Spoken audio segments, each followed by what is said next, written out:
also just don't believe in requesting things that, one, you know people can't afford to give you, and two, that you can't afford to give to them either.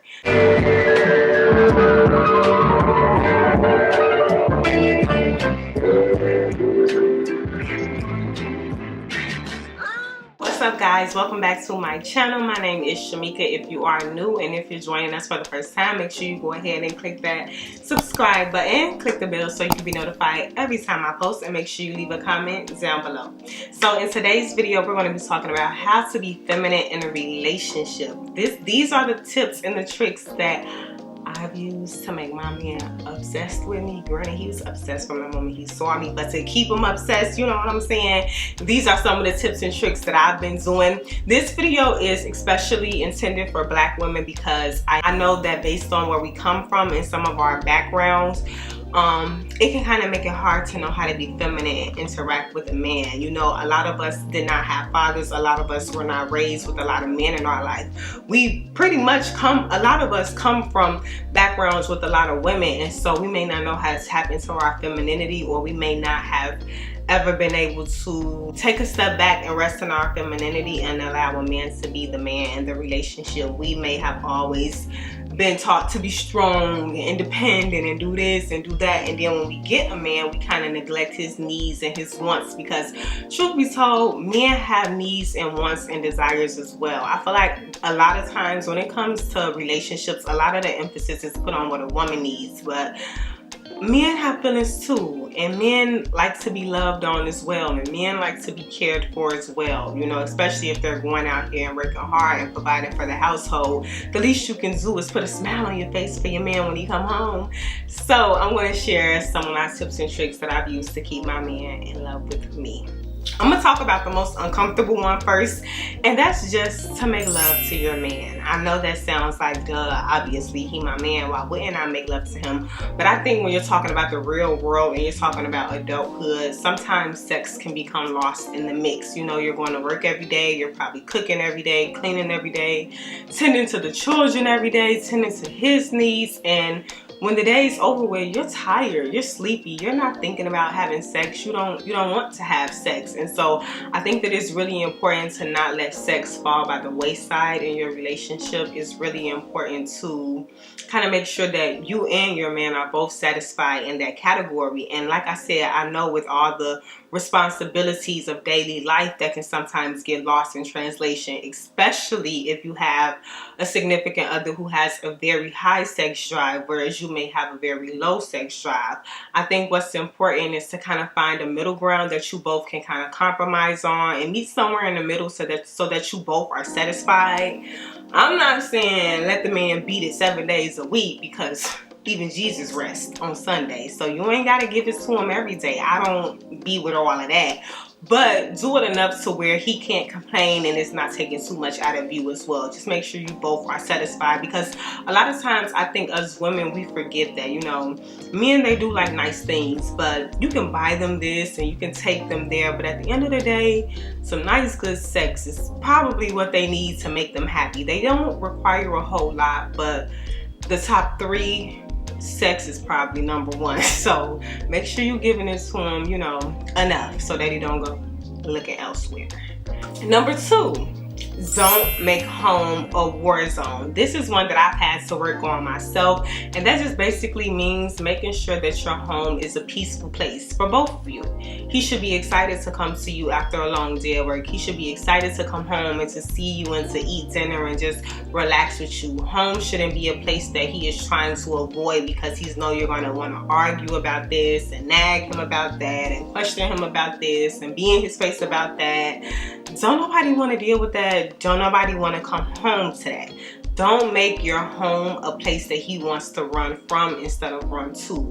Make it comfortable, keep it clean, and just try to keep it drama free. Of course, you're gonna run into some issues here and there, some arguments, some disagreements, but don't drag it out. Don't make it a part of everyday life. Don't make it something that it's always occurring. It's always the issue. It's always negativity. It's always something. Like, nobody wants to deal with that. So kind of keep it peaceful in the household and keep it a safe space for both of you.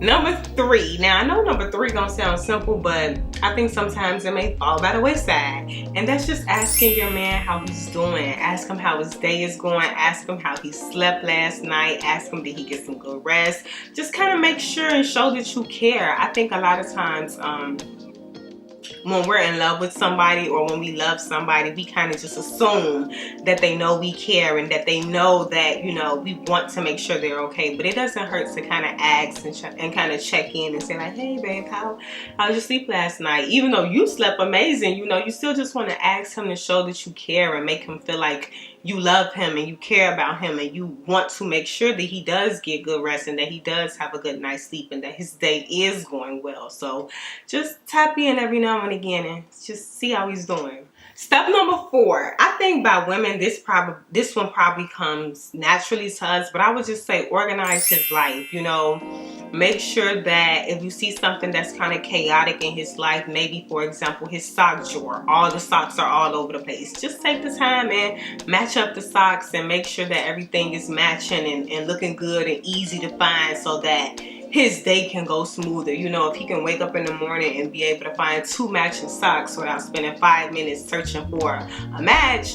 that'll be great. That'll be amazing. He'd appreciate that. You know what I'm saying? So just do little things to organize his life and help things run more smoothly, because the more organized his life is, then in turn the more organized you guys' life together will be. Number 5, do not attack his man cave. His man cave is his personal space. Just like if you have a beauty room, that's your personal space. Obviously, if your man has a man cave, you don't want him spending 24 hours a day in his man cave. So if you feel that he's spending too much in his own personal space, then take some time and talk to him and kind of figure out how he can balance spending time in his man cave with his boys, as well as still being the man that you need him to be for yourself and for you guys' family. But don't attack it. Don't make it a war against the man cave. Don't make it a thing like either you're going there or you're spending time with me. Don't make him feel like he has to really pick between the two. And also, don't go down there messing with stuff. Even though it may look a mess to you and it may look unorganized to you, he may have things in a way that he likes. Or you know when you put something down and you left it there even though it doesn't go there, but it's there and you know it's there so you can come back to it.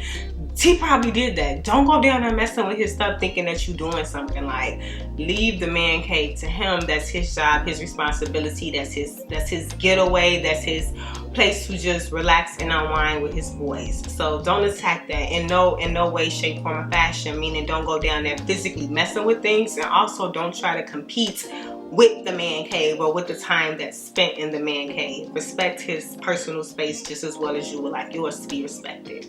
Number 6 is one that I've started to do recently, and it has been working wonders, which is to pray for your man. I've prayed for my boyfriend in the past, but as of recently, I've started to really pray for him and be specific when I talk to God about the things in regards to him, because I know that he needs that. I know that he needs that, and I can honestly see the changes within our relationship the more I actually do pray for him. If you care about someone, it's important that you pray for them anyway, but I think it's extremely important that you pray over your significant other, pray over your relationship, and just intertwine God within the relationship. And I think it's also important to let him hear you pray for him as well. If you don't want to do that, because I really don't do that either, like I don't let him hear me pray for him, but we do pray together during dinner time or during lunchtime or whenever we're eating together, we will say our prayers together. So if you're not really ready to let him hear you pray for him yet, because me personally, I'm not like real good at praying out loud. I would rather, we just gonna act like we don't hear the dog, but we hear the dog. But I'm not someone who's good at praying out loud just yet. I haven't really mastered that, so I don't necessarily feel comfortable letting him hear me pray for him. But during dinner time and lunchtime or whenever we're eating, I do appreciate us both taking turns saying the prayers and just hearing each other pray and bless the food. I think that's like a good way for me to get started into the transition of actually allowing myself to allow him to hear me pray for him. Yeah. So So pray for your man. If you're a master at prayer and all of that good stuff, then pray for him out loud. Let him hear it. No shame in your game, sis. Number 7 is to help him out financially, sis. Now, I know we living in the times of a city girl, hot girl, all that stuff, and you know, it's looked down upon if a man doesn't have certain finances in order, or it's looked down upon to have to help a man out financially. I believe that that's all superficial. That's superficial. It's amazing if you can get a guy and get with a guy who can handle all the finances, but 9 times out of 10, if I'm talking about a black woman dating a black man, that's not necessarily going to be the case. As a society, us black people have never been the most financially stable people anyway. It definitely takes two. I remember being a little girl and my dad preaching to me like, get married, Shameka. Make sure you get married. 2 incomes are better than 1. You can't do it on your own. And even if you could, why would you want to? So I never looked at a man to kind of elevate my lifestyle. I always looked at it like 2 people would be coming together to help one another. So I never really struggled in this area. But something that I did struggle with is kind of pressuring my man to give me a lifestyle that he couldn't afford at the time. That is something that you kind of want to refrain from doing. If you see your man is on the path and on the track to getting to the lifestyle that you guys want or dream for together, then just help him out while he's on their journey. But don't pressure him and pick at him and nag at him about you wanting this and you wanting that when you know that that's not what he can afford. And I also just don't believe in requesting things that, 1, you know people can't afford to give you, and 2, that you can't afford to give to them either. So be mindful of that. Don't be asking for gifts and things that you can't give him in return, because I know that we are women and we have power and we have privilege, but if you have a good man in your life, try not to take advantage of him and abuse him financially, because a lot of times men don't speak up, but they definitely take notice. And if he notices that you're like someone who only wants to be around when he has money, or someone who can only and someone who can only take and never really give, that's going to be a red flag for him, and he may not be looking at you to, you know, settle down with or have something long term and serious with. So a way that you can help him out financially is by paying some of the bills, help budgeting the money so that you guys can save better, setting up savings accounts so that you guys have money allocated for certain things. You know, you're pressuring him to go on a trip. Well, maybe you guys can agree to both save up a certain amount of money every week or every 2 weeks so that you guys can be able to go on the trip, and you both will be satisfied, because not only did you contribute to the trip, you didn't make him feel bad about not having the funds for the trip. Instead, you made a way for it to be affordable for you both. So help your man out, sis. Don't listen to all these girls who rich and who they enrich men make you feel like it's something wrong with lending a helping hand to the man that you love. Number 8 is something that I'm very much working on, y'all. I don't have number 8 down pat at all, but I'm working on it. And that's to affirm your man. And when I say affirm, I mean speak life into him. Remind him of his greatness. Remind him of his potential. Just speak to your man in a positive way. Encourage him. Lift him up. You know, things of that nature. Don't tear him down. Don't talk down to him. All his achievements, big and small, celebrate them. Make him feel like you're proud of him. Make him feel like everything that he's done is not only being recognized, but it's appreciated. That will make a man fall in love with you, and that would definitely motivate him even more to keep it going for you and you guys as family. He's gonna feel like, dang, okay, she really appreciates me. She's really on this journey with me, and she's really here with me. You know, we're in this together. We're a team, and she's my cheerleader. Every guy wanted a cheerleader. Like, you a personal cheerleader now, sis. Like, number 9. And I think it's an important one. And number 9 is to be easy to talk to. Be his friend. I think it's so important in a relationship to have a friendship established, because if you don't have a friendship established, when the relationship ends, you really have nothing else to stay for. You have nothing else keeping you there. But when you have a genuine friendship with somebody, when you genuinely like them and you genuinely can talk to them about anything, it makes you want to be with them even more. You know, the romantic part of it is just a bonus, because you guys have that solid, solidified friendship. When he talks to you, even if it's about things that you're not interested in or that you can care less about, act like you're interested. Act like you care. Be somebody that he can come to and talk about anything, and you'll be free from judgment, free from anger. You know, he doesn't have to worry about, man, if I say this to her, she gonna be mad. You could be someone who's understanding, and even if you don't agree, you're so confident in who you are and in your relationship that you all are able to agree to disagree. And he felt comfortable enough to come to you and talk to you, whether you agreed or disagreed, because at the end of the day, there's no love lost. The relationship can continue, and you're a friend above all else. It's really important for a man to feel like you can be his confidant as well. You know, men, they like to keep their emotions bottled up and hidden. So be somebody that he can talk to, somebody that he can confide in, somebody that he can tell his deepest joys and deepest fears. You know, a man who feels like he has that in a partner isn't going to be easy or quick to leave her, because that's not something that you find with everybody. You can't talk about your deepest and darkest secrets and your greatest joys and pleasures in life with just anybody. You know, if that was the case, we'd all be able to fall in love with just anybody. So a man is going to appreciate that and love you for that, and he's not going to be quick to leave you, because that's not something that you could just walk out on the street and find from anybody else. And the last and final thing is to be affectionate with your man. So you want to make sure you're kissing him and you're cuddling with him and you're touching him and you're massaging him and you're just showing him that you love him in ways without saying I love you.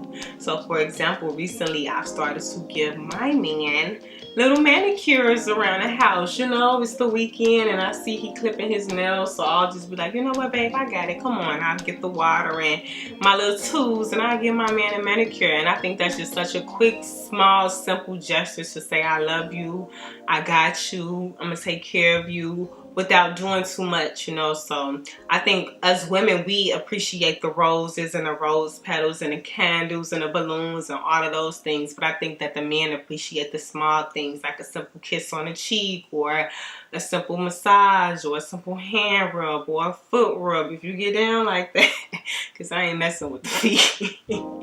If you get down like that, you know. So do little things to show affection to your man and show him that you love him and you care about him and that you're going to take care of him. And so that's all that I have, you guys. Leave me some comments down below, because y'all know I'm young, I'm still learning, I got a long way to go. But leave me some comments in the comment section letting me know, what do you do to be more feminine and tap into your femininity when it comes to your role in your relationship? Because I could definitely use some more tips and tricks. I don't have it all figured out, but the ones that I just went through, they've been working, baby. They've been working. Listen, if y'all see me pregnant, no, I'm just kidding, that ain't happening, but I just want to say that things have been going great in my relationship, and it's mainly because I've changed. I've implemented a lot of these things, and through me changing, it's motivated my man to change and become the man that I've needed him to be. So just through us working together, the relationship is in a great place. So listen, don't knock my tips and tricks till you try them. I hope you all enjoyed the video. If you did, don't forget to leave me a thumbs up, leave me a comment down below. Don't forget to subscribe, and I'll see y'all in my next video.